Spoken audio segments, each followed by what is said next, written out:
Constitution, right? Diba? We have a constitution that does not allow nuclear weapons or weapons of mass destruction also. Dala niya dito. Bakit? Pumunta siya kay Biden, sinabihan na ni Biden, yung kaso mo dito, call ako, tapos payagan mo kami dalhin yung armas namin doon, at ibalik namin tagong yaman. Eh, ang baliw, siyempre, diba? So wala tayong napapala pala. Kaya sabi lang, nabudol tayo. So be that as it may, nabudol tayo.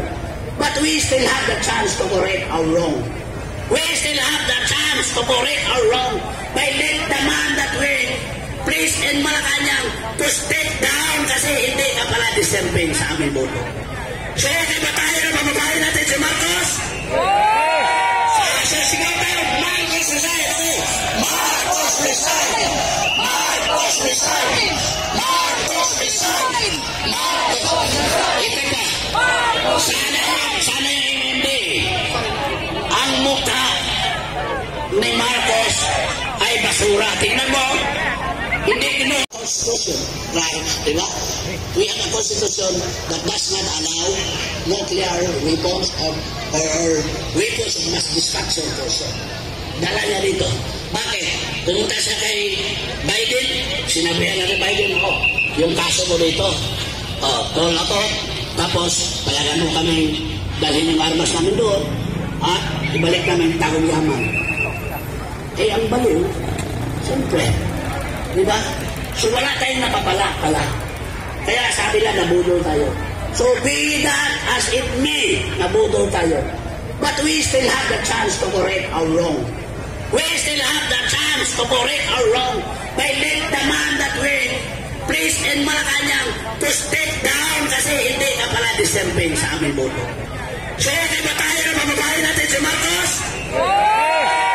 So sigaw tayo, Marcos Resign! Marcos Resign! Marcos Resign! Marcos Resign! Marcos Resign! Ito ba? Sana yung MMD. Ang mukha ni Marcos ay basura. Tingnan mo, hindi na pumapasok yung mga riders kasi ninanakawan, ninuhold up sila. Minsan yung motor nila kinukuha pa.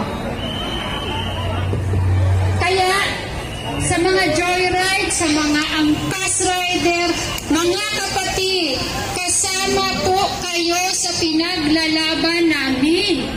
Araw-araw po kayo nandito. Isa man lang na representative ninyo, pwede naman pong magsalita at ilabas ang inyong hinaing sa gobyernong bangag ni Bongbong Marcos. Yun lang po at maraming salamat.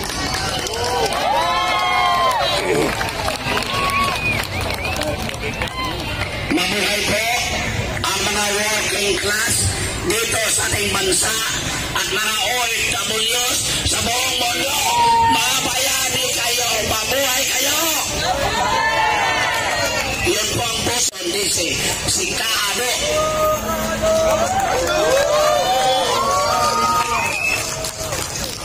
Maestro! Ang inyong maestro! Magandang gabi po sa inyong lahat.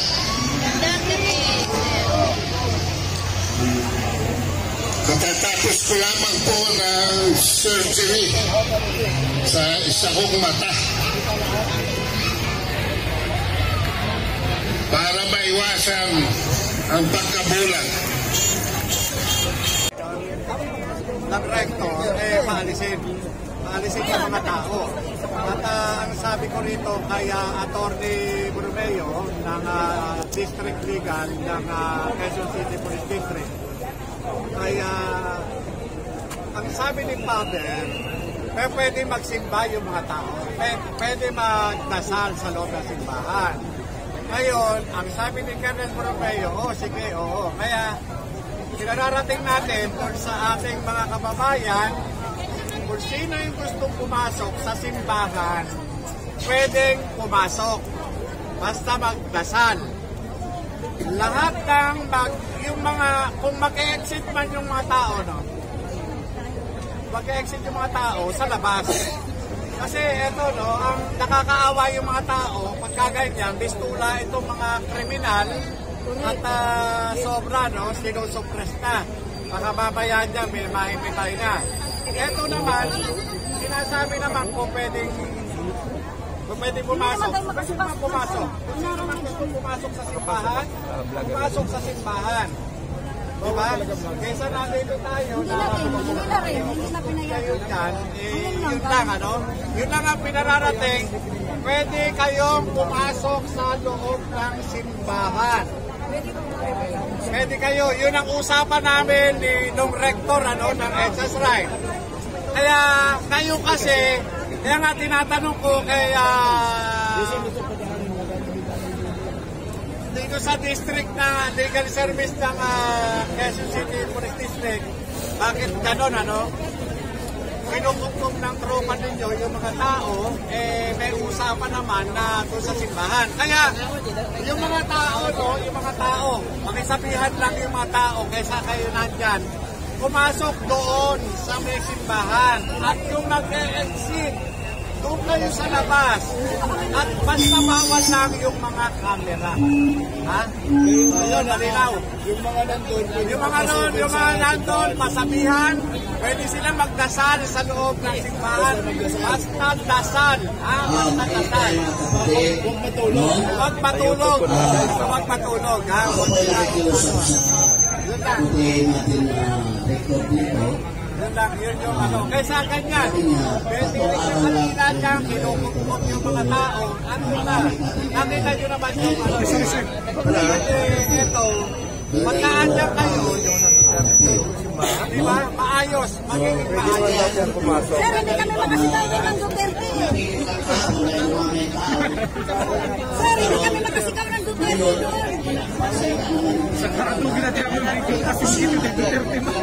Hello, Sachiman!